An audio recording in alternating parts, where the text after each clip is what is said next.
He is the prince who built a decade out of one word: transparency. He demanded it from the press, from the palace, from the government itself. So when it came to the thing he says he fears most on earth, the safety of his own family, he did the most Harry thing imaginable. He went to court to force the truth into the open. And the court did something almost no one expected. It read the secret file. It looked at Prince Harry. And it ruled against him, while keeping the reason locked away, classified, unreadable, even to him. The man who fights for daylight lost his fight in the dark.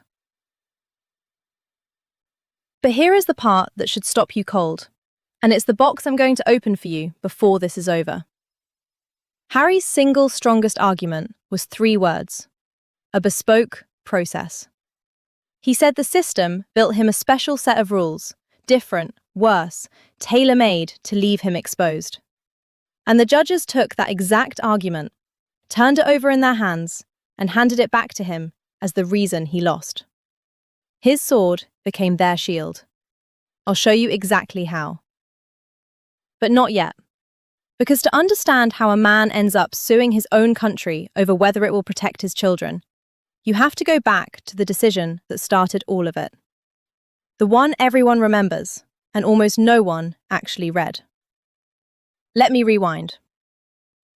For most of his life, Harry's security was simply a fact of the world, like weather. He was a working member of the royal family, and working royals receive taxpayer-funded police protection, arranged and reviewed by a committee inside the Home Office. You don't apply for it, you don't earn it, it comes with the blood. For Harry, a soldier, a public figure, a man who had grown up watching cameras chase his mother into a tunnel in Paris, that protection was never abstract. It was the one wall between his family and a world he had every reason to believe wanted a piece of them. And then, in 2020, he stepped back. Him and Meghan. Out of the working roles, out of the official machine, off to a new life across an ocean. And with that step, the ground he'd always stood on quietly shifted. Because the moment he was no longer a working royal, the automatic, guaranteed protection was no longer automatic. That's the crack the whole story pours through. Nobody sent Harry a letter that said, "You are now unsafe." What happened was quieter, more bureaucratic, and in a way, more wounding. The committee that handles these decisions, a body known as RAVEC, decided that his security would no longer be handled the standard way. Instead, it would be assessed, case by case, trip by trip. A judgment call, made each time, about whether the state would send its officers to guard him on British soil. To the committee, that was flexibility. To Harry, it was something closer to abandonment. And here is where the language starts to matter, because in this story, the words are the entire battlefield. He didn't just dislike the outcome, he came to believe the process itself was rigged against him. That he had been singled out, treated differently and worse than the rules were meant to allow. That belief is what turned a security decision into a lawsuit. And that lawsuit is what put a secret file in front of a judge. And think for a second about what case by case actually means when you're the one living it. It means uncertainty as a permanent condition. Every visit home becomes a question mark. Not how much security, but will the state decide this time that I qualify at all? A working royal never has to ask that. The protection simply travels with them, everywhere, always. Harry went from that certainty to a life where the answer had to be re-earned each time he crossed the border, and where the people deciding weren't obligated to show him the full reasoning behind the verdict. For a man whose whole argument is about safety, the not knowing is its own kind of exposure. Now, I have to be careful here, and I'm going to keep being careful all the way through. Because this is a story people love to flatten into a cartoon. Harry alleged the process was unfair. He alleged he'd been improperly singled out. Those are his claims, argued by his lawyers, not findings of fact. What is not in dispute, what you can build on like bedrock, is his fear. Whatever you think of the man, his fear for his wife and his children is real, and it is not hard to understand where it comes from. When your mother dies being pursued, just take fewer risks, is not a sentence that lands the way it lands for the rest of us. So he did the thing that is so completely him. He didn't accept it. He didn't negotiate it quietly. He sued. And that decision, to drag the most sensitive kind of state secret, a security assessment, into a public courtroom, is the move that tells you how serious this was to him. Because he had to know what he was risking. Stay with me, because before we open that file, I want to walk you up the staircase of losses, one step at a time. It's the shape of it that people miss. Quick thing before we climb. If you want the royal story told straight, with the receipts and without the fairy tale gloss on either side, do me one favor and tap subscribe. It genuinely helps this channel more than you'd think, and it costs you nothing. All right, the staircase. Step 1. The High Court. This was the first full reckoning, heard in 2023 and decided early in 2024. Harry's team argued that Revec had failed him, that it hadn't followed its own policy, that it had built him a different, lesser process without proper justification. And a great deal of the actual evidence, the real substance of why the committee decided what it decided, was heard behind closed doors. Sealed. In sessions Harry's own lawyers, in parts, could not fully sit in on. Think about the strangeness of that. A man suing to see the reasoning behind his own security, and even the trial about it, happens partly in the dark. The ruling came, and it went against him. The judge found that Revec's approach was not unlawful, that the case-by-case model wasn't some rogue punishment, but a defensible way to handle an unusual situation. A royal who was no longer a working royal, living abroad, returning sometimes. It was a comprehensive loss. But Harry did what Harry does. He climbed to the next step. Step 2. The Court of Appeal. Higher stakes, higher court, and this is the one that stung. Because in the appeal, more of the human texture came out, including Harry's own sense that he had been, in his words, singled out for worse treatment. His side argued the process was so bespoke, so specially made, that it amounted to unfairness dressed up as procedure. And once again, the most sensitive material was handled in closed session, away from the public, and, in the closed parts, argued through security-cleared lawyers rather than in open daylight. And once again, he lost. The Court of Appeal upheld the earlier decision. The judges ruled the process lawful. Not perfect, not warm, but lawful. 2 courts now, 2 defeats. And the reasoning that mattered most, the actual why, remained in large part behind the wall. Sealed on the way in, sealed on the way out. So now let's open the box. Because this is the part that turns a losing streak into something genuinely strange. Remember those 3 words, bespoke process. That was Harry's spear. His argument was essentially this. The rules exist for a reason. Everyone else gets the standard system, and I was pulled out of it and handed something custom-built and worse. Bespoke to him meant unfair. It meant I was treated as a special case so that I could be treated as a lesser one. Now watch what the courts did with it. They looked at that same word, bespoke, and they did not see a punishment. They saw a solution. Their reasoning, as far as the public rulings reveal it, ran the other way entirely. Harry's situation was genuinely unusual. He didn't fit the normal categories anymore. He wasn't a full working royal, but he wasn't an ordinary private citizen either. So a rigid one-size-fits-all rule would have been the wrong tool. A tailored, case-by-case approach wasn't the system failing him. It was the system adapting to a situation it had never quite faced before. Do you feel the reversal? His strongest argument, this was special, this was different, this was bespoke, became the court's strongest answer. Yes, it was bespoke, because your circumstances were bespoke, and that was reasonable. The very fact he leaned on to prove he'd been wronged became the fact used to prove the system had behaved sensibly. He walked in holding, "They made me different." He walked out having heard, "Yes," and they were allowed to. Now put yourself in his chair for that moment. Imagine building your entire case around one idea. I was treated as a special exception, and that is the injury. Imagine paying for the lawyers, sitting through the hearings, waiting through the closed sessions you're not fully allowed inside. And then imagine the judgment lands, and the court has agreed with your central fact and drawn the opposite conclusion from it. You said exception, and they heard sensible.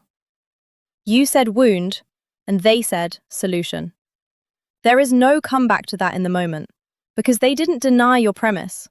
They simply refused to feel about it the way you feel about it. That is a uniquely airless kind of losing. That is the box. That is what was inside it. Not a smoking gun, not a secret betrayal, something quieter and, if you're Harry, so much harder to fight. A mirror. The argument he was most sure of reflected straight back as the reason he lost. And here's why that matters more than a simple defeat. Sit with the two things side by side. On one side, a man saying, "Prove to me this was fair." On the other, a court saying, "We've looked at everything, including what you're not allowed to see, and yes, it was lawful." He cannot inspect the proof. The most important evidence stayed classified, for reasons the state says are about security itself. So he is left in an almost impossible position. He asked for daylight. He was told, by people who saw the file, that the daylight would confirm he was wrong. But he isn't permitted to stand in it and check. That's not a normal loss. A normal loss, you can read the reasoning, disagree, appeal, rage against the specifics. This is a loss you're told about, but can't fully examine. The wall didn't just rule against him. It stayed a wall. Which raises the question the courts didn't have to answer, and which is going to sit in the comments under this video like a live wire. If the process was genuinely fair, if it really was just sensible flexibility for an unusual case, then why does so much of it have to stay secret? And flip it around, because both directions cut. If parts of it can't be shown, for real security reasons, then how could Harry, or anyone, ever actually prove it wasn't fair? He's trapped between a door he can't open and a proof he can't demand. That's the shape of this whole thing. Transparency's loudest champion, standing in front of the one door that will not open for him. Now, this is where a story like this splits every room it enters. And I want you to genuinely pick a side, because your answer says something about how you see all of it. Pull up 2 chairs. In the first chair, the grievance. From here, Harry has a point that logic alone can't dismiss. He is not asking for gold-plated luxury. He is asking for the safety of his children on the soil where his mother died. He offered, reportedly, to help pay toward the cost. He watched a committee take him out of the standard system and hand him something custom. And he was told the reasons are secret. Put yourself in that chair for a second. You are told you are less protected than you used to be. You are told there are good reasons, and you are told you may not fully see them. Wouldn't a part of you always wonder? From this chair, his grievance is unprovable, but only because he's been denied the very thing that could prove it. And a grievance you're structurally prevented from proving is not the same as a grievance that's false. Now the second chair, the misread. From here, Harry has taken a reasonable, careful, expert decision and read a wound into it that isn't there. A committee of professionals looked at a genuinely new situation, a royal who left the working family and moved abroad, and built a flexible model to handle it.